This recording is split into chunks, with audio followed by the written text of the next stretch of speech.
what happens. It's basically just reached the point where I can't put Axelrod in the front lines ever, even if he feels strong. It's just not possible.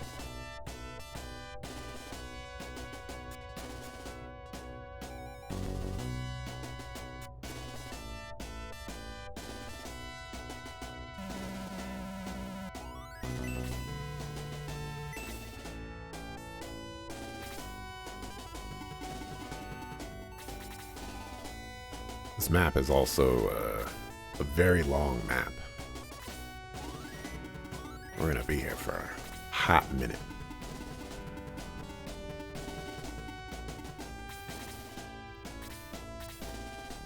I guess it's good to know that the claws have laser attacks. I can keep that in mind.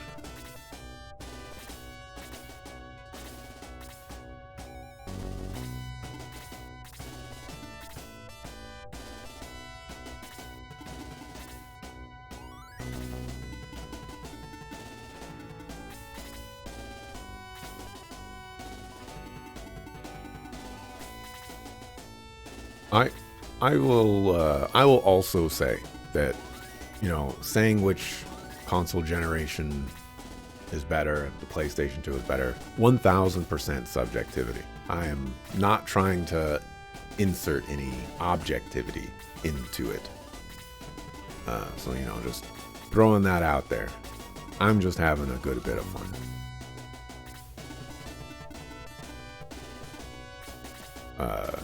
You know, what console is going to be your favorite is entirely dependent on what games you like.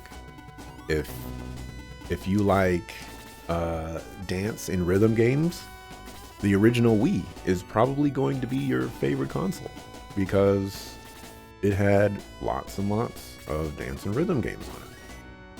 You know, what if you like motion controls? That's probably your favorite console.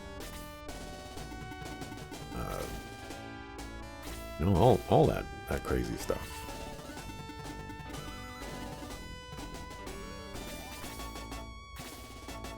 So, you know, definitely depends on what you like.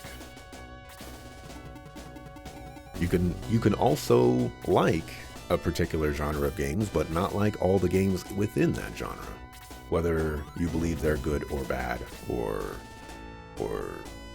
done poorly or done exceptionally, yada yada. You can also think a game is done well and still not like it. So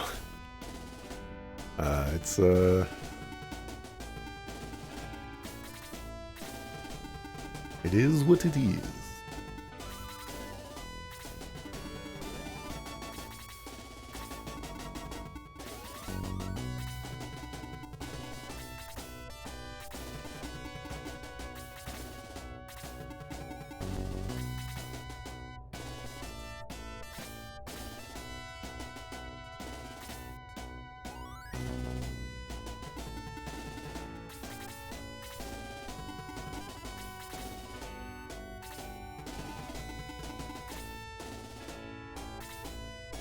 Did you want Xenosaga 3 NTSC version is selling for over 300 pounds on eBay? I mean, it's time for you to make an Axelrod mistake.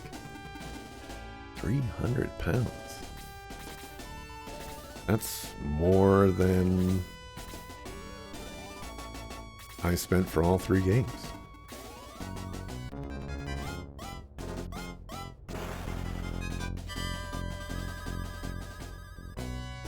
Subjectivity and objectivity are mutually connected.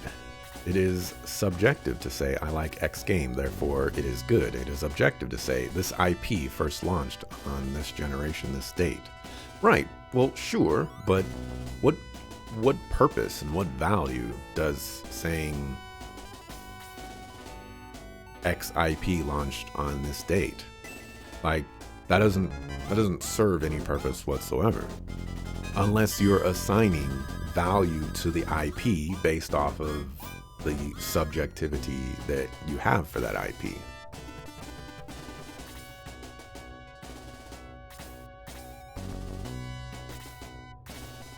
You know, I could say Luminous Arc launched on the Nintendo DS. Therefore, Nintendo DS is the worst console of all time. But you know, that would be an incredibly incorrect thing to say if we were trying to be objective.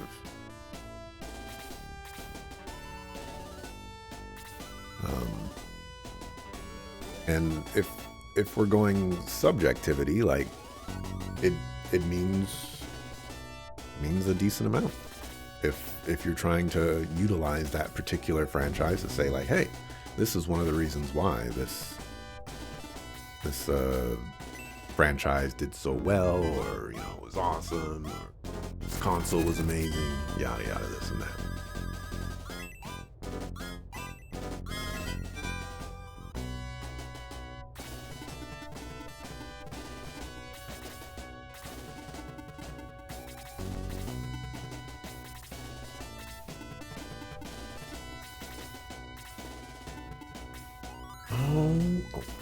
Oh, you're not in the same spot as you were last time. This is... We want to talk about Giga Risky. This is that.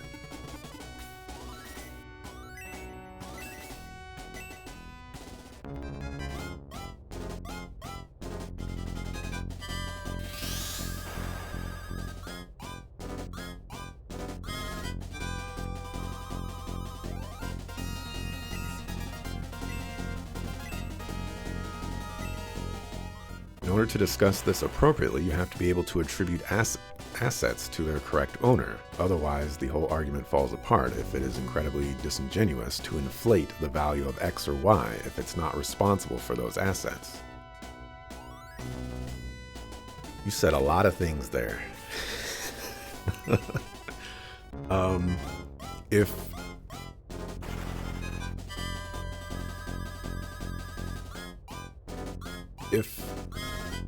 If the point of that is to say, you know, hey, this game did not actually belong on this system, it was actually on that system, then, like, sure, but I feel like that goes without saying.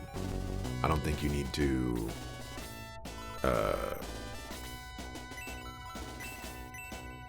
I don't necessarily think that, like, that's just a part of the argument not working.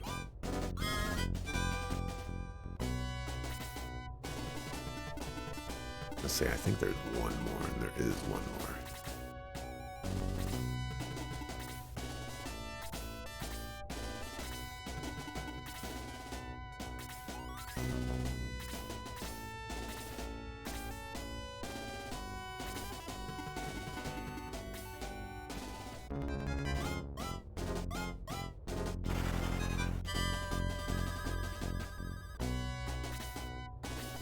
I was like, if you go after X-Rod, we can have some problems. Battle just started, and we're already gonna die.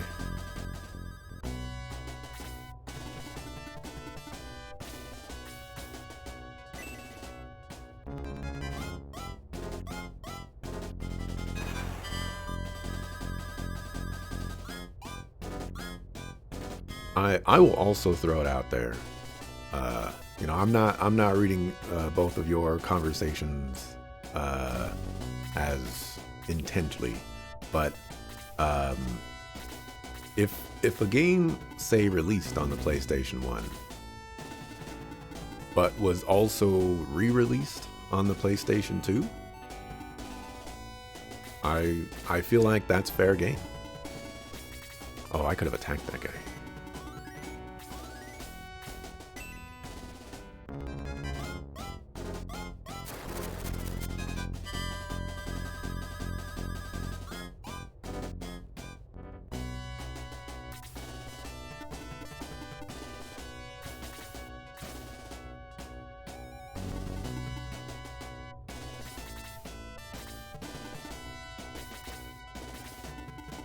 I need my mage to go, please.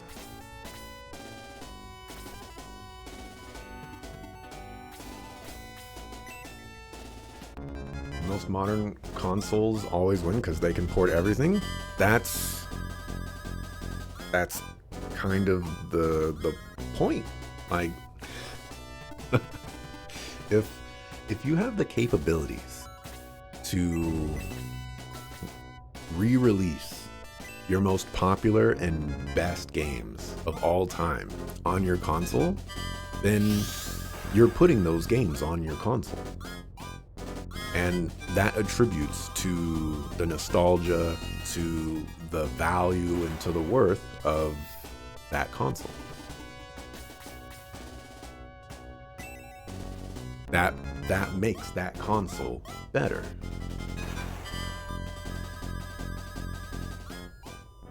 You know, I think the Wii U is actually a very good console. Would it be as good of a console if it didn't have the virtual console attached to it? Probably not. You know, there's not a ton of games for the Wii U. As cool and innovative as the console is. But because the virtual console exists, that turns it into a really cool and valuable console to have, because now you have access to tons of older games that you may not have access to anymore.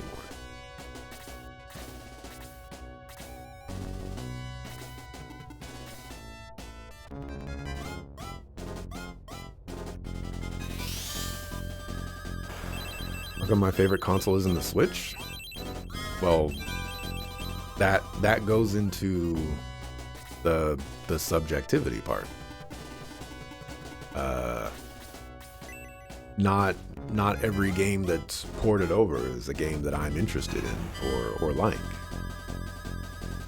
It could be a good game, but you know, that doesn't matter to me if I don't like that game. You know, if it's a horror game, what does it matter if it's a good game or if it's critically acclaimed or absolutely best experience that can be offered on a console platform? Like, I'm not gonna play it.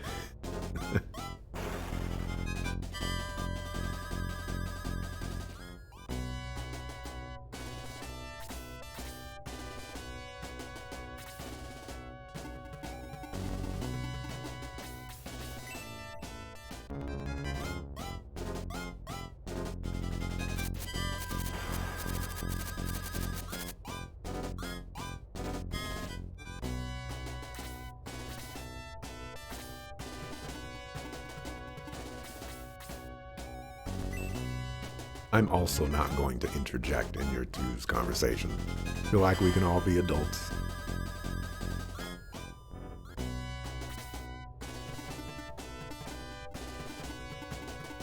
So, don't ask me to mediate.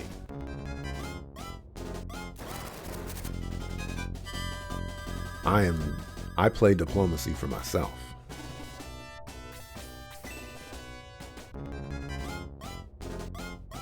But if it includes all the games that made you choose another console that doesn't itself have the games you like, but less, I would need you to, wait, you killed that? I was looking at chat and I was expecting Gort to do 1 damage and Gort killed it.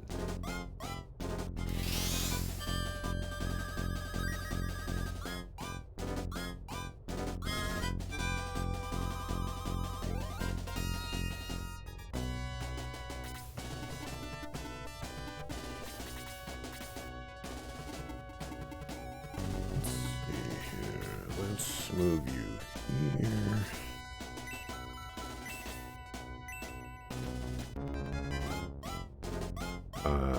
I would need you to elaborate on the comment of if it includes all games that made you choose another console that doesn't itself have the games you like, but less. I need clarification on that.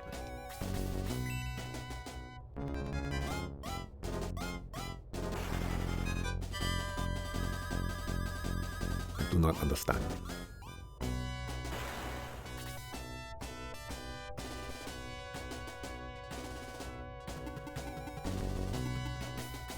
No, what are you doing?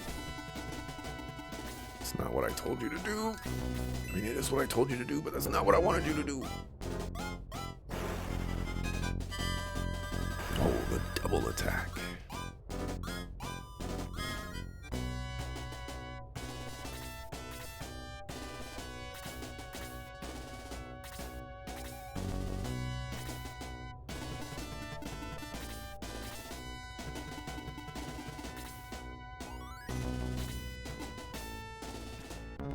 For Beyond Good and Evil, did I see the remake they're doing? I have heard the whispers, but I typically do not pay rumors any mind. Keep in mind, they said that the NVIDIA leak that happened like 25 years ago, it didn't happen 25 years ago, but the NVIDIA leak that happened like 25 years ago would have Final Fantasy IX remake or something like that. We haven't heard anything about that. So I'm like, I don't put any credence to rumors. It's a lot of energy and it's a lot of mental power to put some sort of value towards a rumor that you're not even sure can be validated. Because anybody can say anything on the internet, and they can believe that they are telling the truth. But things change, you know? You can be making a racing game for 5 years, and then in 5 years, one day, you're like, you know what? This game would actually be a really cool fighting game with cars. So I'm gonna do that. And that doesn't invalidate anything that was said before about, you know, the racing game. It's just things change. So I try not to pay attention to rumors. Some rumors are exciting for sure, but you know, I'm not going out of my way to be like, yeah, they're remaking Legend of Dragoon. It's like, man, you've been saying this for like 12 years, man. Unreal's been buzzing for so long. Le buzz.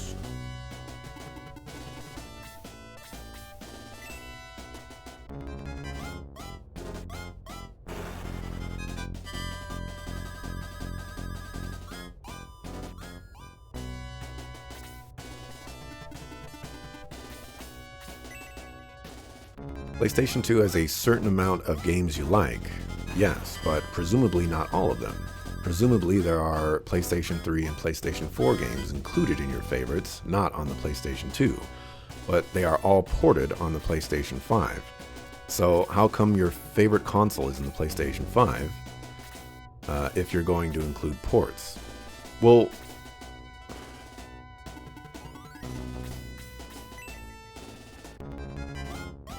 okay. Let's simplify this. All right. Let's say my favorite game of all time is The Legend of Dragoon. Legend of Dragoon is on the PlayStation 3. Let's just, for argument's sake, let's say it's on the PlayStation 4, and let's say for argument's sake it's on the PlayStation 5. I'm not 100% sure if it is or it isn't, but you know, for argument's sake, let's say it is. Okay. To me, it doesn't matter what console The Legend of Dragoon is on. You know, if wherever I can play it, like that's a point for the place that I can play it. Now, if the PlayStation 5 also has a bunch of other games that I like, then each of those games that I like are additional points for PlayStation 5. And that's basically how that works for me. So if the PlayStation 5 takes all of the PlayStation 2 games that I don't like and ports them over to the PlayStation 5, that doesn't do anything for me, because I don't like those games. You know, it's entirely pointless for me. But for someone else, those could be their favorite games of all time, and push that console, you know, to the upper reaches. Do I risk losing Domingo? You're at 7 HP. I feel like you can do 7 damage. I'm gonna risk it for the biscuit. Not what you asked, though. That's just fictitious to the argument. If it ports all the games you do like from the PlayStation 2 and the PlayStation 3 and the PlayStation 4, surely it has more points. Yes, absolutely. That's what I said.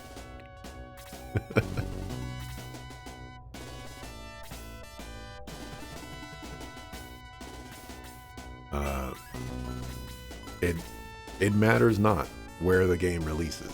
It matters where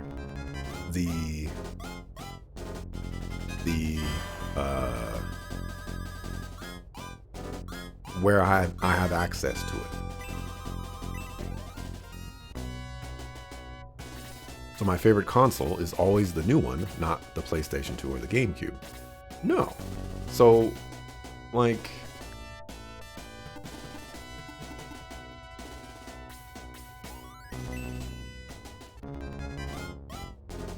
well, okay.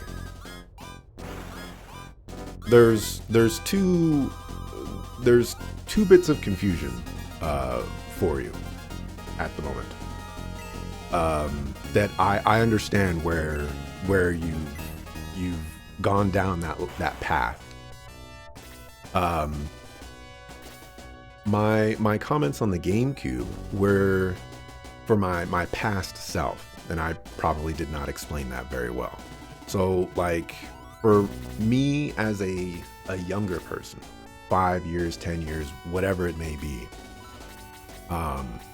when I thought of my favorite console back then, it was the GameCube. But when I look at it now, I think to myself, it's not the GameCube, because I can't really think of a ton of really awesome, amazing games that the console had that, you know, I really liked.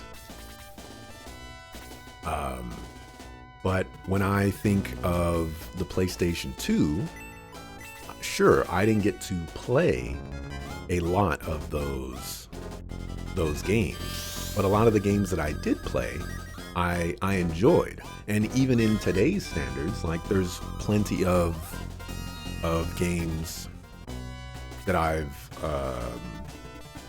played where I'm like, yeah, you know, like, this game adds value to the console. But I'm not, one of the things that I did mention is I'm not sure what my favorite console is. And I even said earlier, I think that the PlayStation 3 might be my favorite console because it has the most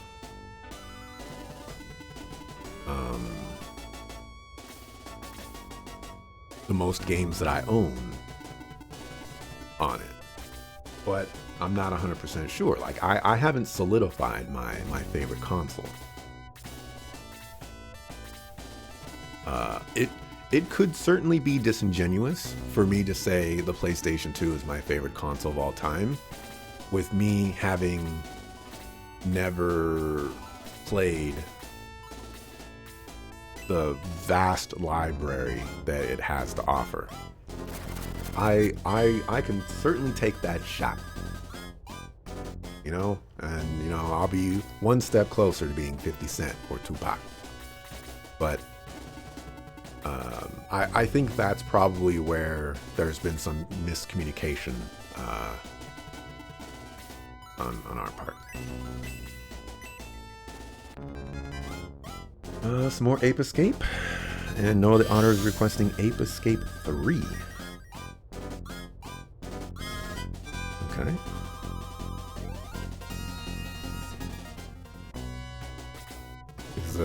Is Ape Escape 3 on the PlayStation Network like Ape Escape 1 is? I hope so. I hope it's $10 or less than $10. You know, 'cause that would be great.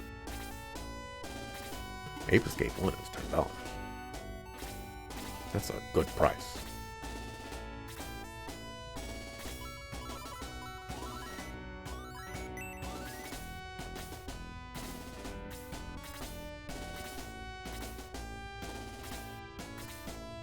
All right, we're taking this one slow and steady.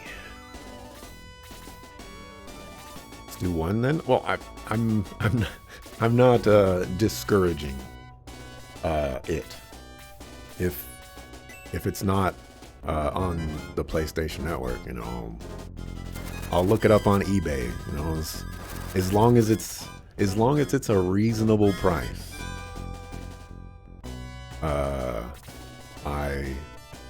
I will buy it and play it. I have played one of the Ape Escape games before in the past, and so I know it's gonna be a frustrating game to play, but I remember some good thoughts about Ape Escape, so I'm not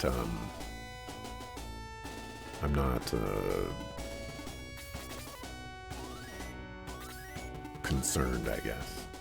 Unless it's very expensive. If it's very expensive, you're getting refund.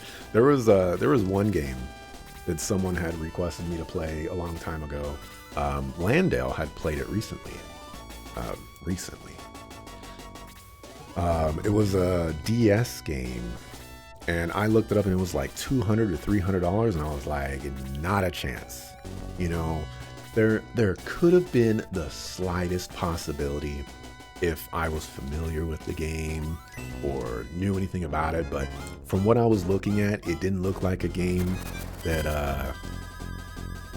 I was even interested in or wanted to play. And I was like, there's no chance I'm spending $200+ on a game that is going to be questionable. Not a chance.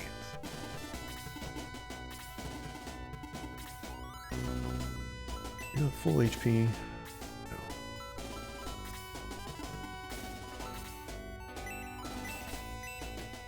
Looks like it goes 40 to 60 on eBay. Okay. That is within my price range. I will throw it out there that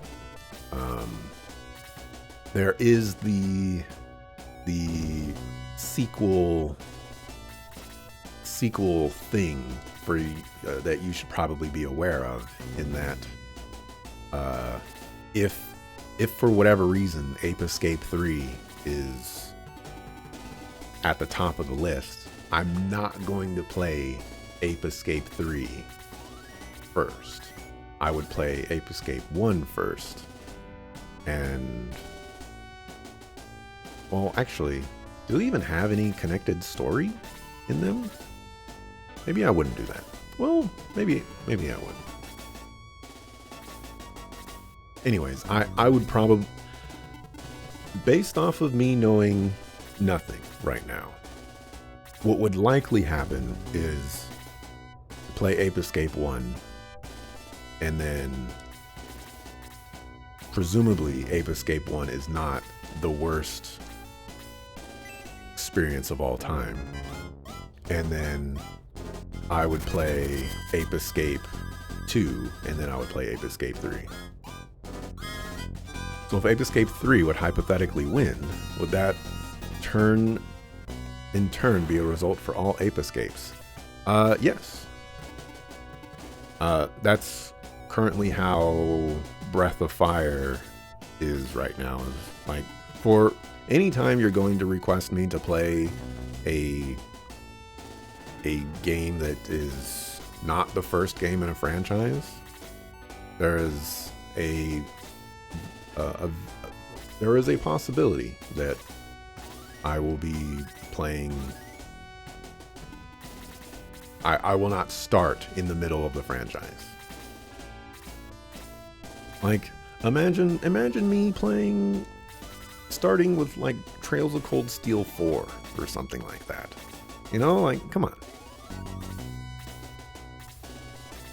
But, you know, for games like Final Fantasy, you know, that doesn't matter. So it certainly depends on the franchise. It's not going to be like that for every single franchise, but that is how it works.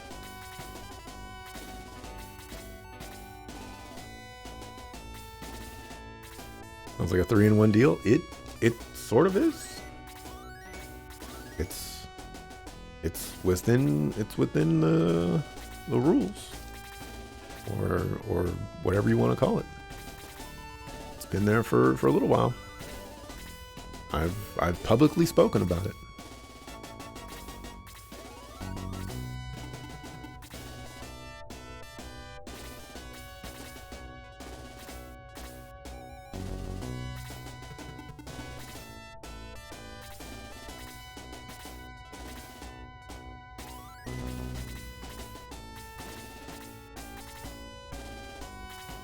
By the way, I don't know if I mentioned this, but we are moving slow on this one.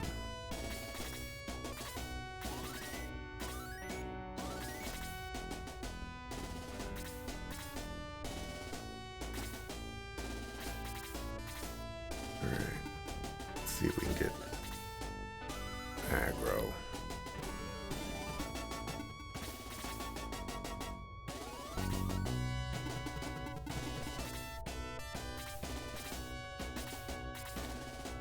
I'm gonna switch it to 1.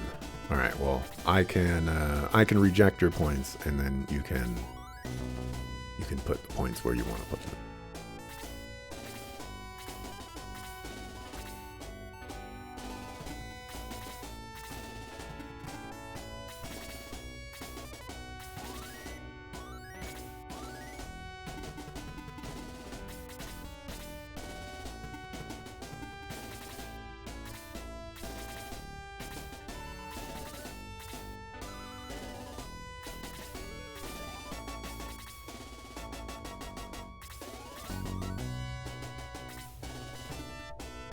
I need this guy in front of me to move.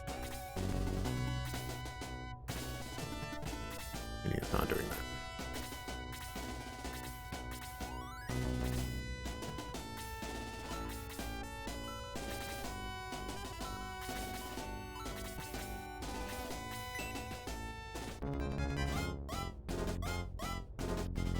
I may as well always put a vote for the last of the series.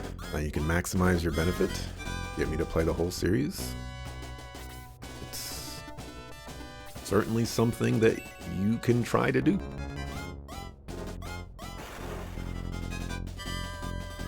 It's not always going to work. But, you know, like for example, someone had requested Breath of Fire 3. And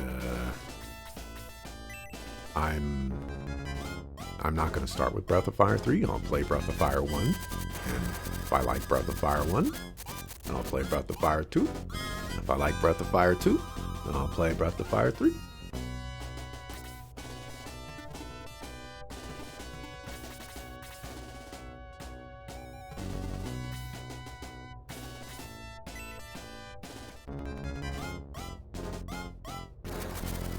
But, you know, there's also always the chance of me not liking Breath of Fire 1 or not liking Breath of Fire 2 and just being like, you know what, I don't want to put my precious time and effort into Breath of Fire 3, and I just never get around to playing that game.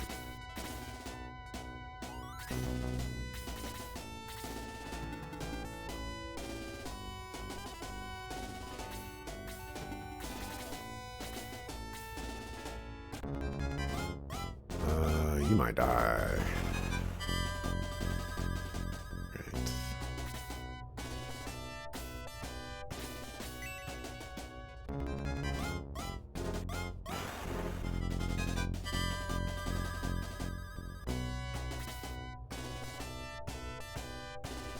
I was like, who am I controlling right now?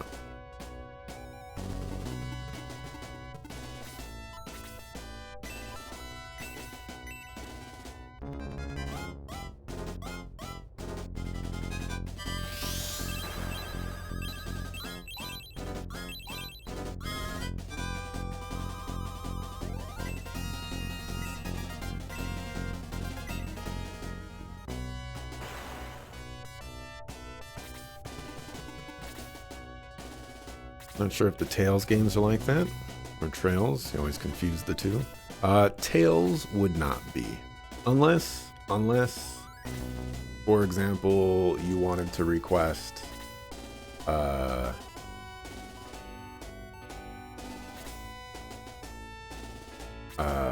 like Tales of Xillia 2. Then I would play Tales of Xillia 1 first.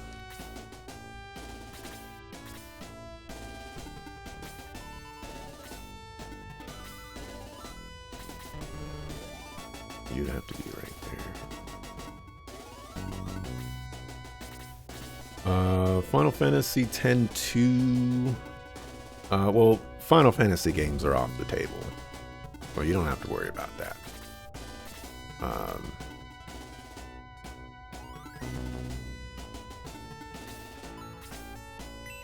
I'm playing Final Fantasy games in reverse order. Next one I have to play is 10. When I get around to it, you know, I'll get around to it someday. And then I'll play 10 too. Then I'll play 9. And I'll play 8. I already played 7. And then I'll play 6. I'll probably stop at 6, but maybe I won't. The world may never know.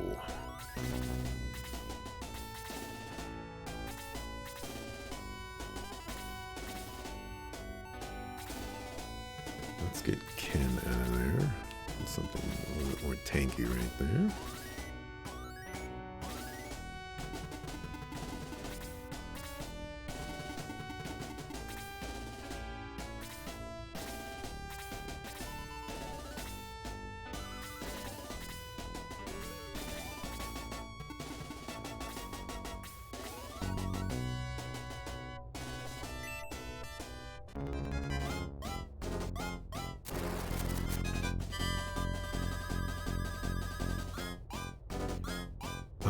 But if I don't like Breath of Fire 1, then asking for Breath of Fire 3 is kind of a waste.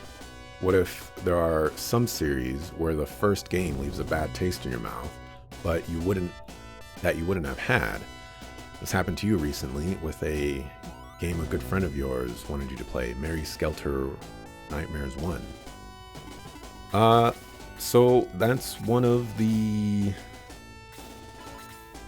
I guess we could just call it a downfall of the system, perhaps. I know that the Breath of Fire games don't have like super continuity to them, but there are things that carry over from one game to the other. And I would much rather play those. Like, let me put it this way.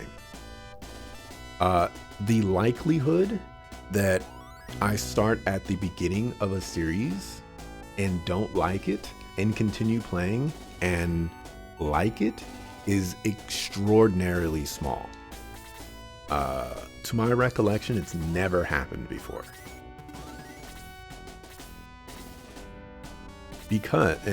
This happens because games are typically built on the foundation of you're getting more of the same. There are plenty of examples where that's not the case, but typically you're getting more of the same. So Breath of Fire 1, the foundational elements are going to be in Breath of Fire 2. You know, the combat system is going to be relatively the same. The map navigation is going to be relatively the same. The way you interact with NPCs is going to be generally the same. The way the story plays out is going to be generally the same, etc., etc.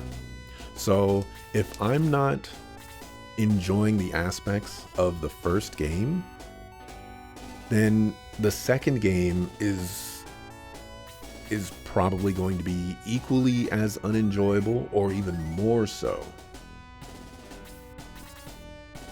And like, I have examples of this already that I've done. White Knight Chronicles 1, I didn't like it. I played White Knight Chronicles 2 the very next day. I didn't like White Knight Chronicles 2. I played Luminous Arc 1. I didn't like Luminous Arc 1. I played Luminous Arc 2. I super did not like Luminous Arc 2. Like, super. Then again, Kingdom Hearts 1 I did not like, but Kingdom Hearts 2 was amazing. Absolutely amazing. So obviously there are exceptions to the rule, of course, but the amount of times that it happens is not the case. Suikoden 1. Suikoden 1 was okay. Suikoden 2, you know, it was better, but it was still okay.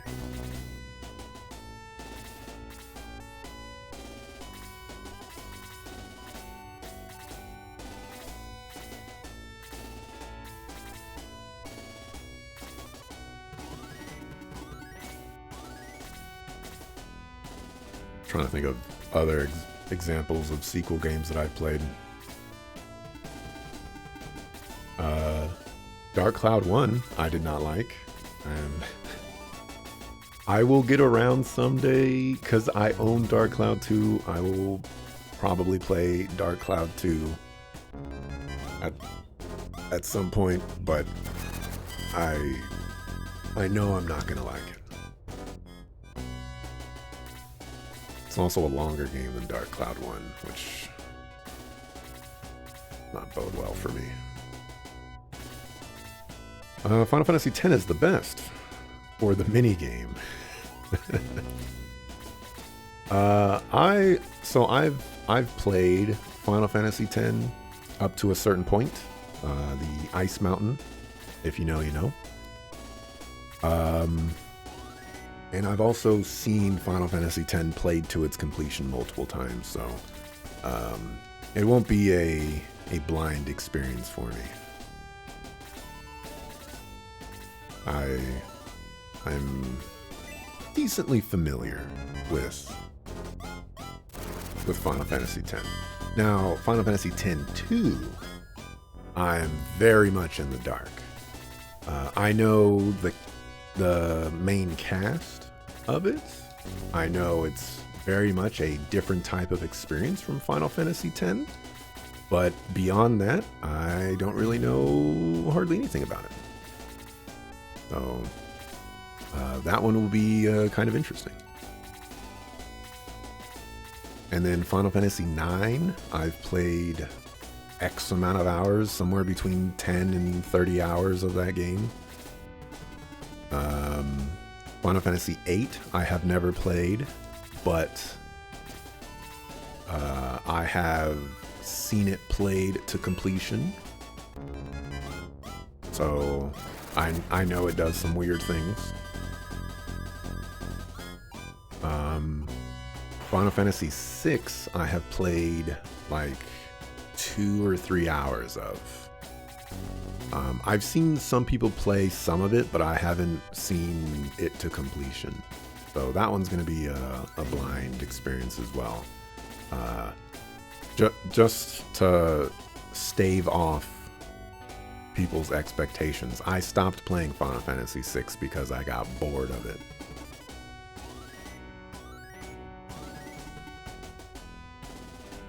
So I don't expect that to be the best Final Fantasy game that I've ever played in my entire life, but I could be wrong.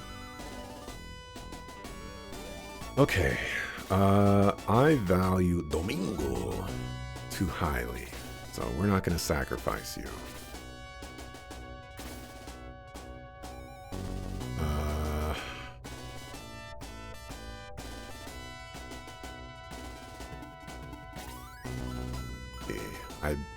Basically, for this to work, I have to run up and one-shot this guy, which is not going to happen. I need to get my mage closer up, so let's move you here. And if you come after me, you come after me.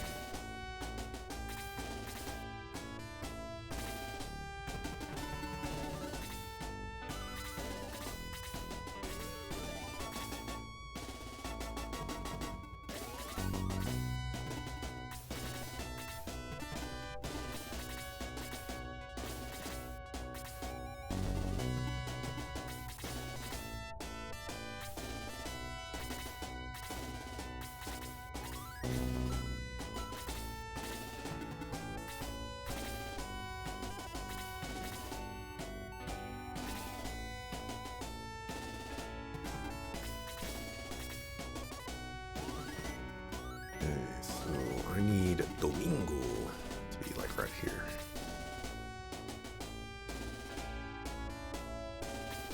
I also need to see how this turn plays out. Oh, you were... Okay, well, I think now it's because I moved Domingo.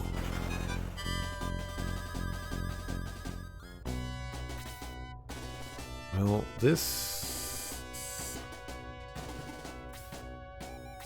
turning out to not be great now.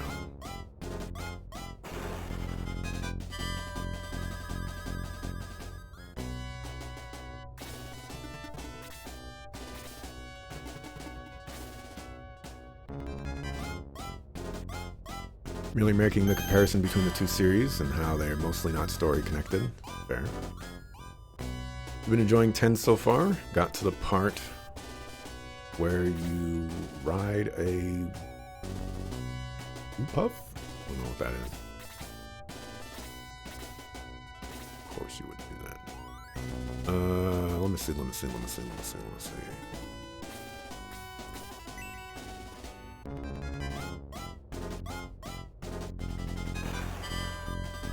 Ultimately, you would insist on doing the same mistake you made without being open to alternatives. Shame, but you get it. It's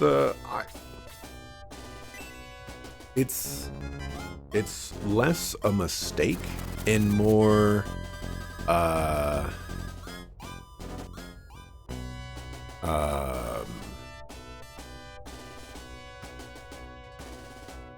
I can't think of the right word for it, but if I say like this has been beaten into me, then I think you would understand where I'm going for there. Or maybe even the word that I want to use. Let me try to go for an analogy. I have played my fair share of JRPGs, and typically JRPGs don't have side quests that are worth doing. And so you play through 100 JRPGs, and one of those JRPGs offers side quests that you really feel are good and like elevate the game and really like bring something new to the table. That doesn't necessarily justify the 99 other games that had absolutely atrocious side quests. And it doesn't make doing those side quests feel like a good thing to engage in.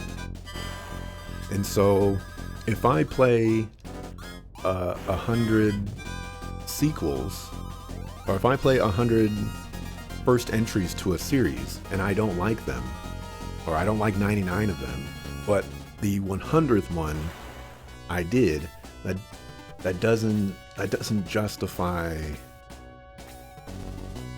me, like it just doesn't, like, it doesn't work. So that's kind of where I'm coming from with this. Like, yes, there will always be exceptions, you know.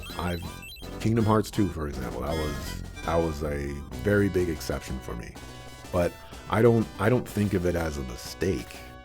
I think of it as this is the scenario that has been, like, that I have been positioned with, I guess. You know, if I take this one road to go get my tacos, and it always takes me 20 more minutes to get my tacos, then if I went on a different road or a different street or something like that, then, you know, maybe it's time for me to go on the road I'm going to get there 20 minutes earlier. Really terrible with analogies, and I know it was probably an awful analogy. Doesn't make any sense, but, you know, sometimes I gotta try.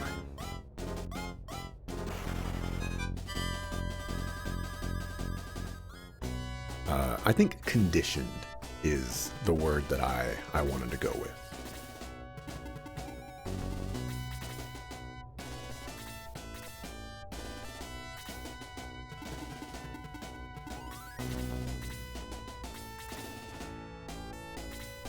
I think conditioned is a good word to go with.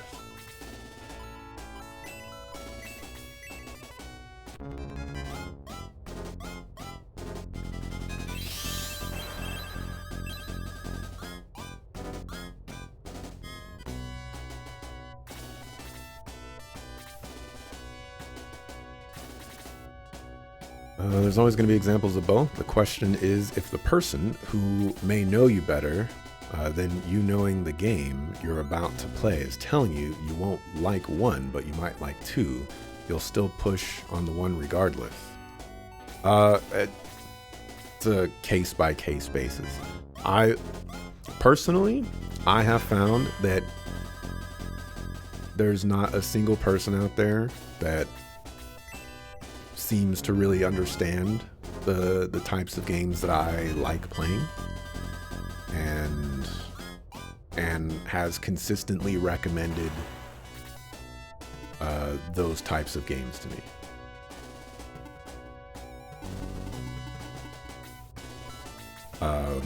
And some of that is because the amount of recommendations that they have made has not been large enough, and some of that has been because they have made multiple recommendations and I just haven't enjoyed the recommendations that they have made a great deal. And, you know, some of them is just every single recommendation they've made I just haven't liked. But there has nobody in my life and nobody on stream has a great record.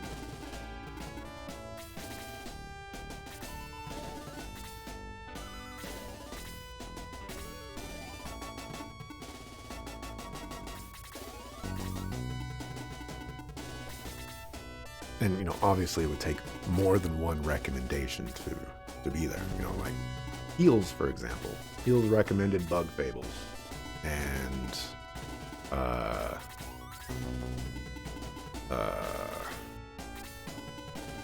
Socrates Jones. Like, Socrates Jones was amazing. It was so awesome. But Bug Fables, not so much. And Bug Fables, like, it's not that I didn't like it because of of like the quality of the game. It's just it wasn't my kind of game.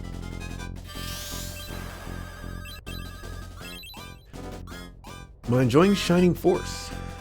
That is the question you will have to wait for. I typically like to obfuscate if I like a game or not until I give my thoughts on it. Sometimes it's... Oh, I was really hoping you wouldn't do a laser, but you did the laser. Sometimes it's very difficult to do. There are games out there that I just don't enjoy, even to the slightest degree, and it's kind of difficult to hide that. And then there are some games out there that I'm just enjoying so much that, you know, it's kind of just obvious that I'm having too good of a time with it. But for the most part, you know, if I can keep people guessing, that's the ultimate goal. The great example that I like to go back on was Pokemon Mystery Dungeon Explorers of Sky.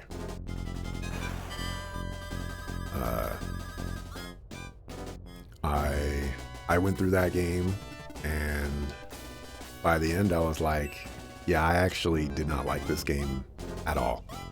And everyone was surprised. And that was a great moment for me. You know, I like those moments where people are surprised that I didn't like or did like a game.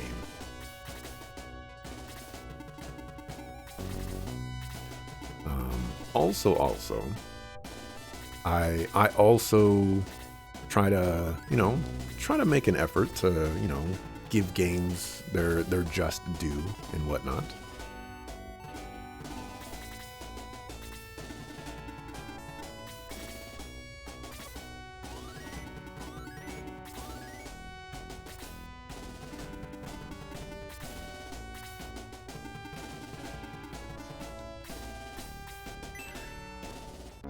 So you can help with that analogy by saying there may be a day when a parade is being held through the Cricker route, making it an hour slower.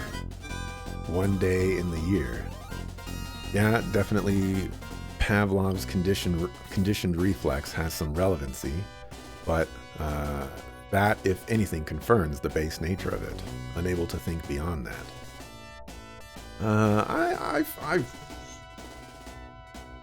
I'm not gonna say that that's wrong.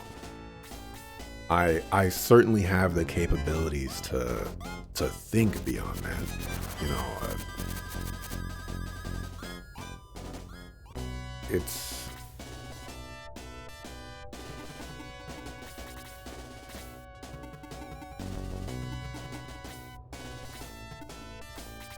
a good way to say this.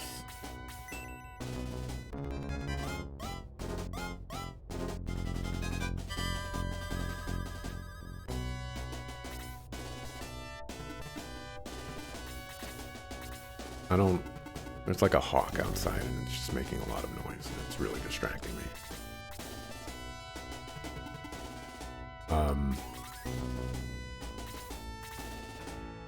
Oh, this guy is on his way over here. Somebody's gonna die.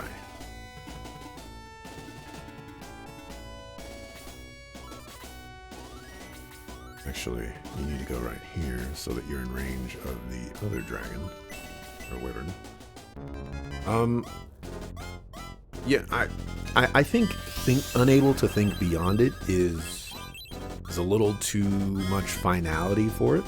I'm certainly willing and I'm certainly capable, and I have the capacity to make exceptions.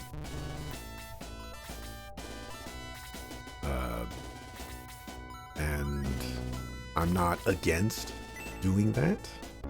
It's just I have also never been placed in a situation where I have needed to make an exception.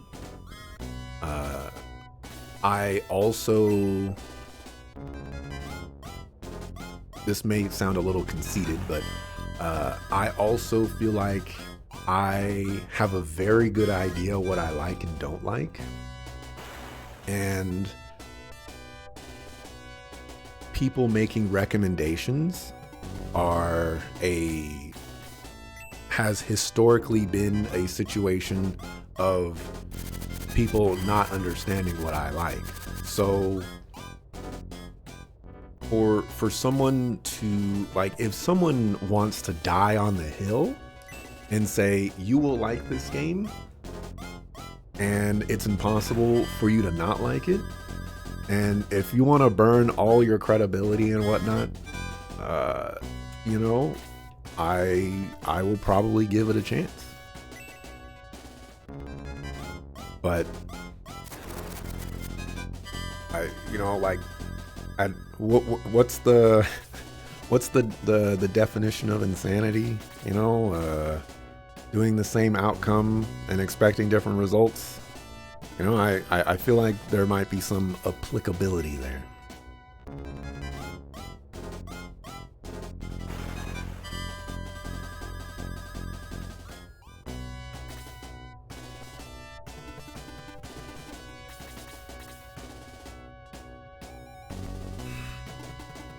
I really don't want to move you right there, but I kind of have to, just so that Axelrod just doesn't die.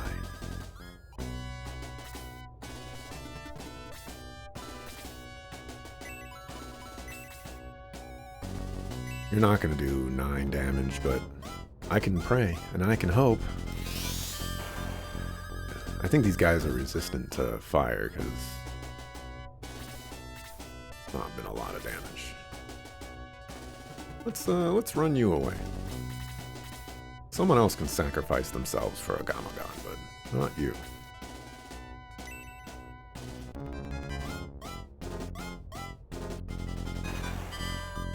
For what it's worth, you don't try to recommend games I like. You recommend games you like. That is that. So if I were to be 1000% honest, that in of itself is the downfall, and like that is the downfall of the viewer request system for me, because everybody likes different games, and historically people don't recommend games that I would be interested in, that I have some sort of affinity towards.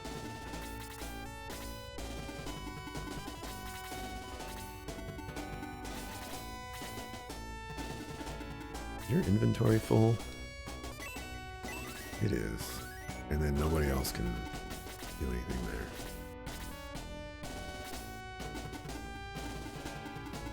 And I've even reached the point in the past where it's like I should just get rid of the viewer request system, because if everybody's going to request games that they like and they enjoy, then the likelihood that I'm going to play a game that I like out of that list is astronomically small. And at that point, I'm just playing a bunch of games that I don't like, and that's not the purpose of me playing games on stream. That's not. I mean, sure, I'll pick a game every now and then and be like, oh yeah, I definitely don't like this game. There's been a few examples of that where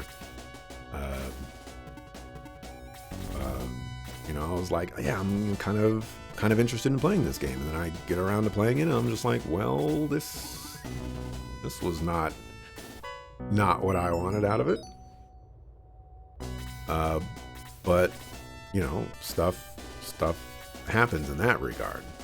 But me placing myself in a position where it's like, okay, I'm spending money on this game that someone wants me to play, and I'm probably not going to like it. Historically, I can say that I'm not going to like it. And, you know, like, what am I doing with my life? I'm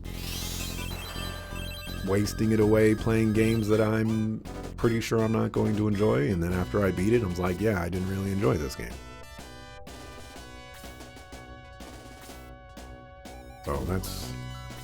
So that has been the downfall of the viewer request system.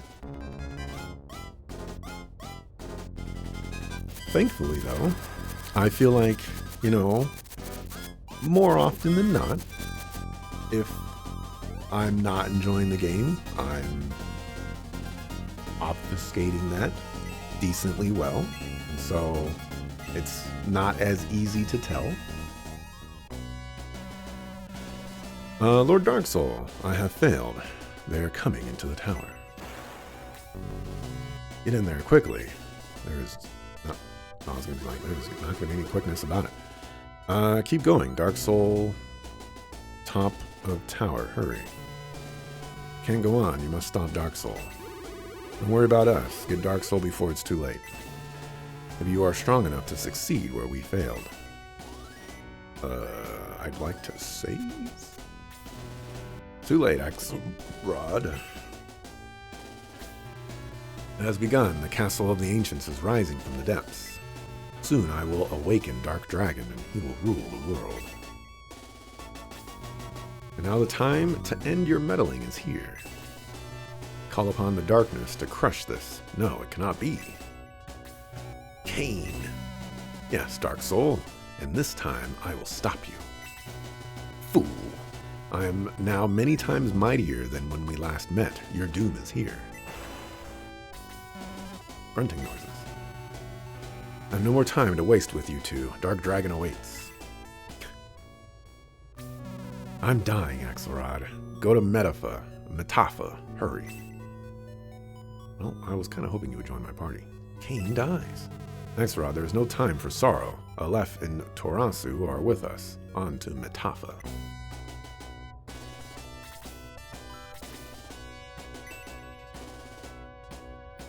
Zonkofu. You know, his back was turned to us. We could have... And Kain had the high ground. How do you lose with the high ground? My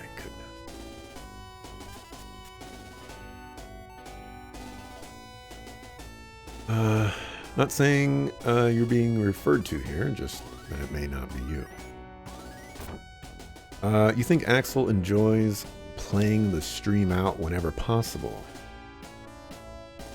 You think of it like a vote in a chat where...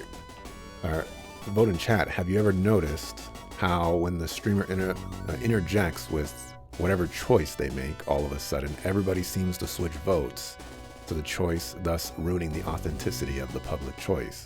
Kind of like that. I have no idea what that means. I am unbelievably confused.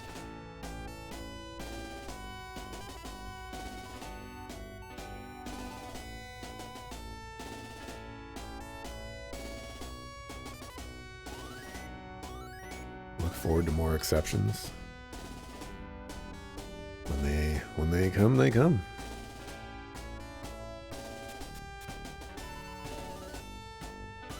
I really hope there's not a battle after I leave this tower. There was like a half second of a dark screen there where I was like, crap, there's another battle.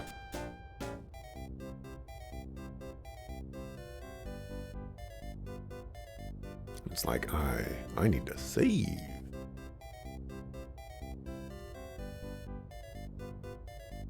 And they said that these two people were with us, so I need to check if they actually joined my party. I don't think anybody died. Okay, yeah.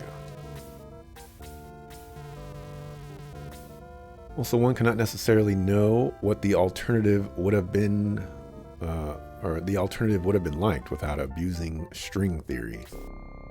Well, I like to, like I said, if I don't like the first game, the likelihood is very high that I will not like the second game.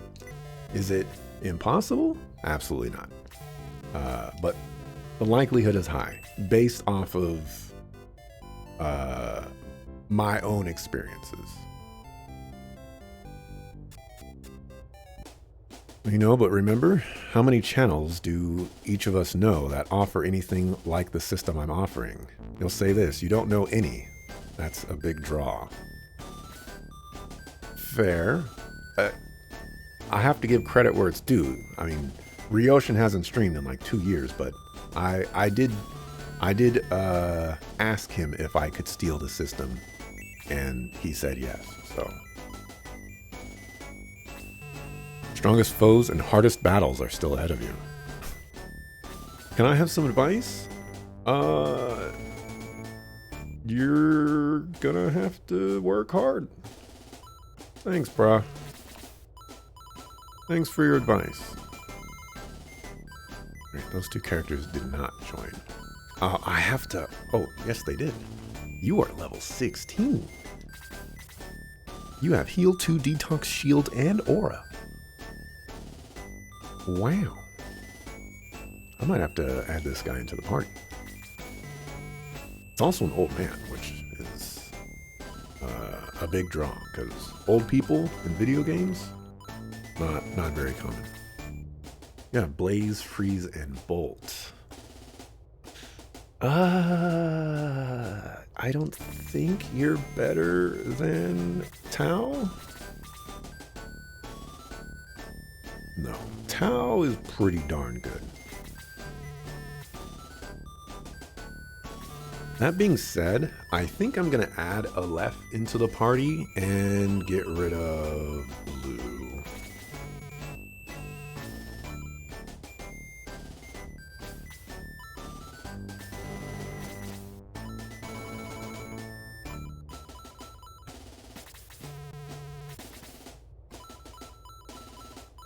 Blue is not doing anything. Kokichi is struggling to do things.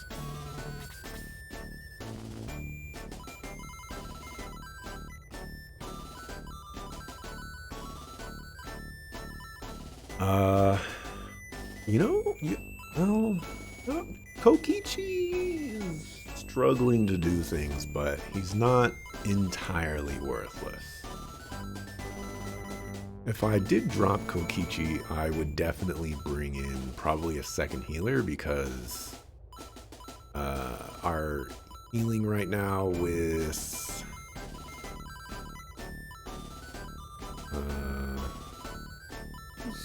oh, they're not showing.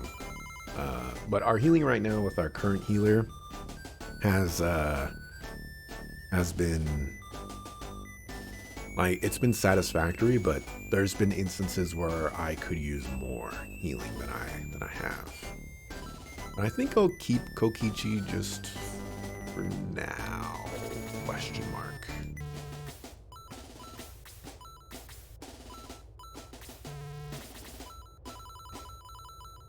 Let's see.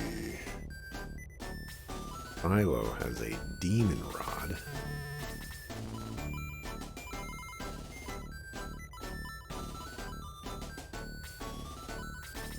Give that to Tao. And then I had just taken out Blue, who has a Valkyrie. Valkyrie Online. And we will give that to Pell.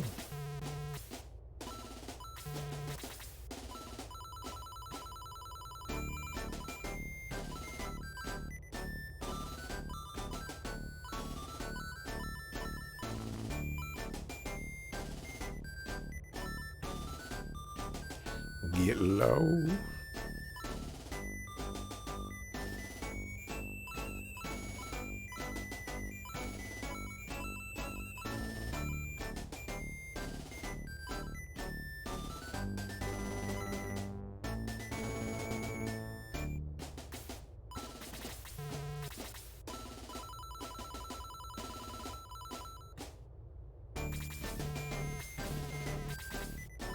Who has the white ring? Can I equip more than one ring?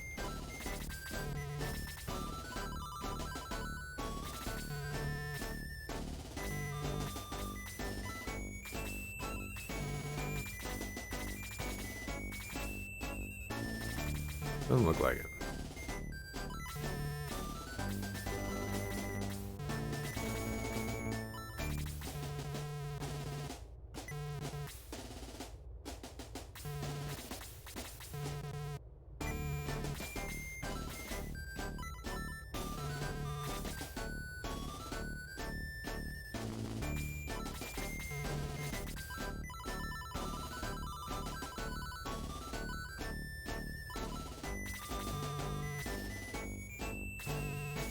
Let's see.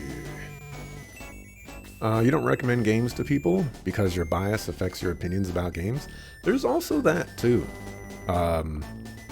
It would be very easy for me to say like, oh yeah, you know, people should go play Legend of Dragoon, but is the Legend of Dragoon all too revolutionary? Is it all too interesting? Does it stick out in today's day and age? For those people, probably doesn't. That's a super sad thing to think about. I can't rank up Domingo. That's bad. Also can't rank up Axelrod anymore. So I guess you can only rank up once. Because also my paladins can't be ranked up as well. Unless you have to get to level 20. But not being able to rank up Domingo is a little sad. Looking forward to that.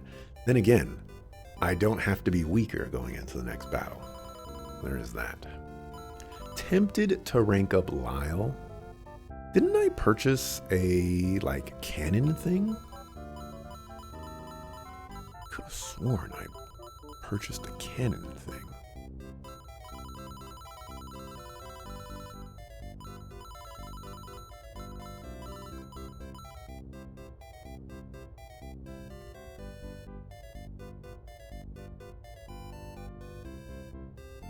Let's rank up Lyle. Why not? He's level 18.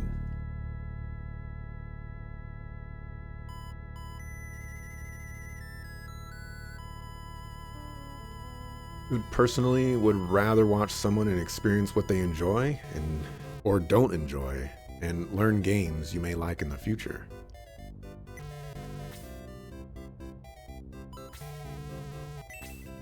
That is the goal. Well, the goal for me is to play awesome and amazing games. But, you know, I recognize that's not always possible. Oh my gosh. For the first time ever, there's been a deal. And I'm guessing, based off of what's being offered, I redid that one battle. And I fought that enemy, and that enemy did not drop a Doomblade the second time I had to fight them, but they did have a Doomblade on them. So I'm guessing that this is being offered because that didn't drop. However, I feel like there was an example of this. Well, I guess maybe it wasn't a special item. Maybe it's only special items.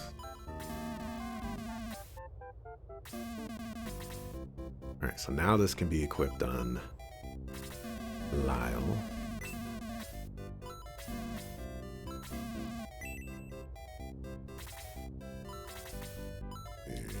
Now, is it good on Lyle? It is, in fact, good. All right.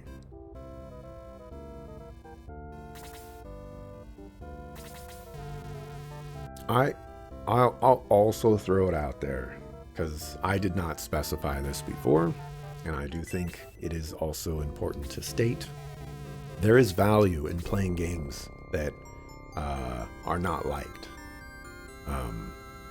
I it is not necessarily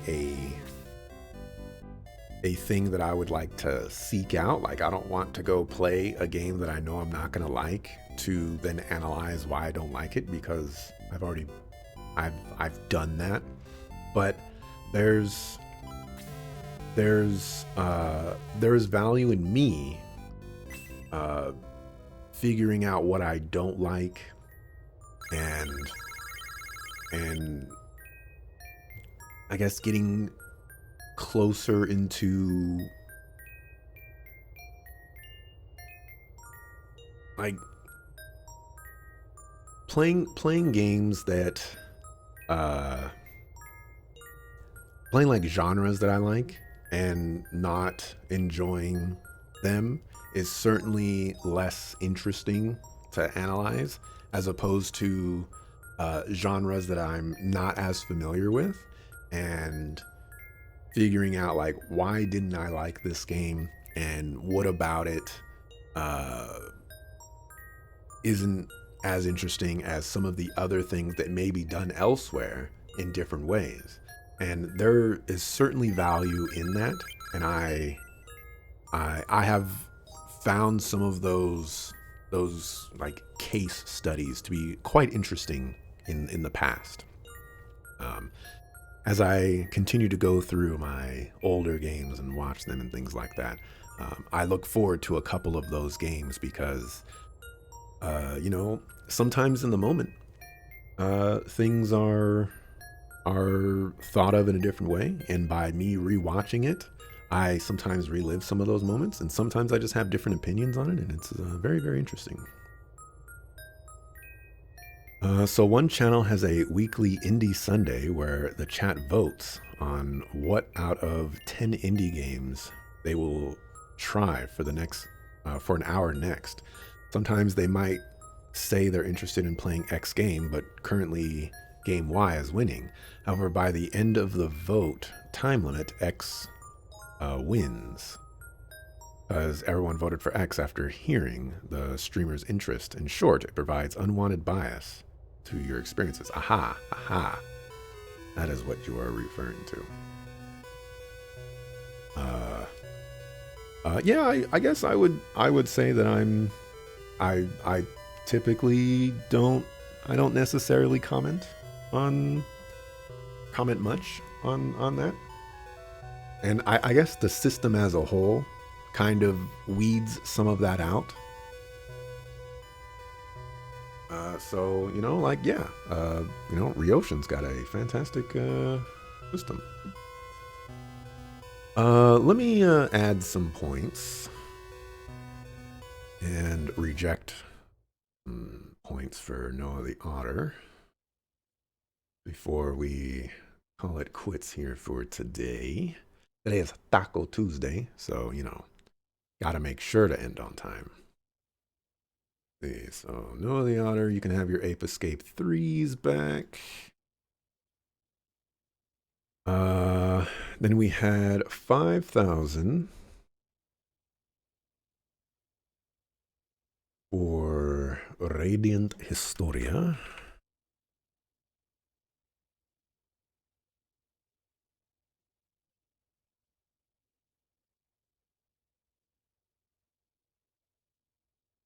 We have 3,000 for Ape Escape 1.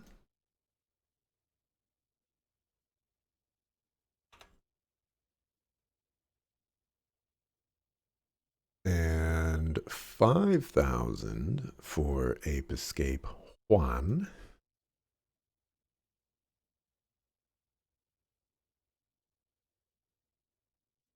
I was anticipating another one, but what it is. Gotta save those points.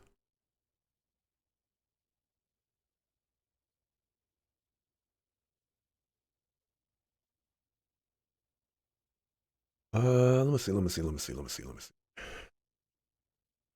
Someone with Arab heritage, you always like seeing a character named Aleph, as in A in the Arabic language. Aleph?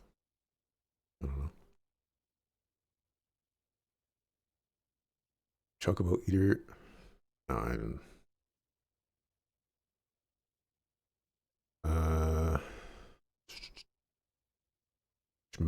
Shmiga? I don't know what that is. In any channel, as a viewer, the large majority of games played are not of your choosing. So you think the whole learning about other games is kind of a given.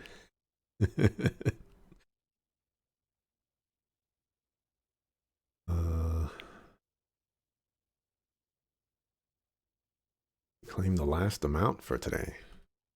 Oh, does the 5,000s also have limits on them?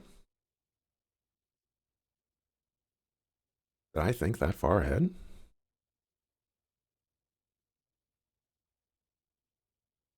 Oh, there's 3 5,000s per day. Interesting. I didn't know that. Maybe I'll add a 10,000. Since I limit that.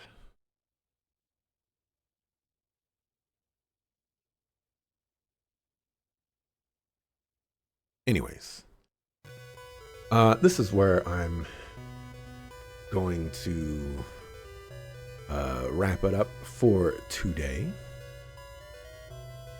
Oh, it's what they say in Everhood. Everhood was like a billion years ago, and I didn't even play it myself. You know, come on. How am I supposed to? I can't even remember what I said yesterday, and you want me to remember something that happened like a year and a half ago? Come on. I can't even remember the things that I said an hour ago. Come on. Think you missed what you said about Layton versus Wright?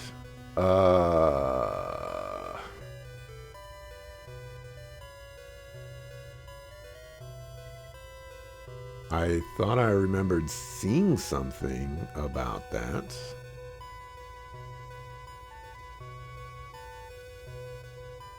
But there was a lot of stuff going on.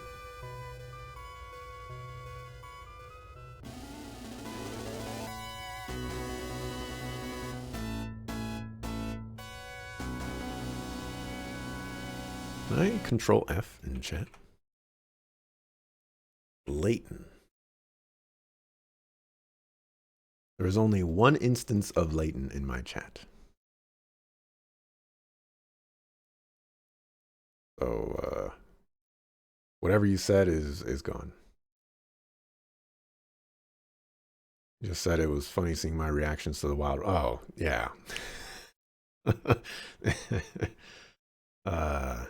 That one was I still maintain that it was the craziest story I've ever experienced. Yeah, anyways, thanks for watching. Appreciate it. I'll be back tomorrow, 7 a.m. Pacific time, to continue with Shining Force. Based off of what the characters are saying, it sounds like tomorrow could potentially be the last day. I would hazard a guess, maybe like, let's see, probably a battle leading up to Homeboy Slice, and then we fight Homeboy Slice, and then we fight the dragon. Yeah, so I would anticipate like 3 more battles if tomorrow is the last, or if we're in the last stretch. It's possible we could have, like another like 2 more chapters or something like that.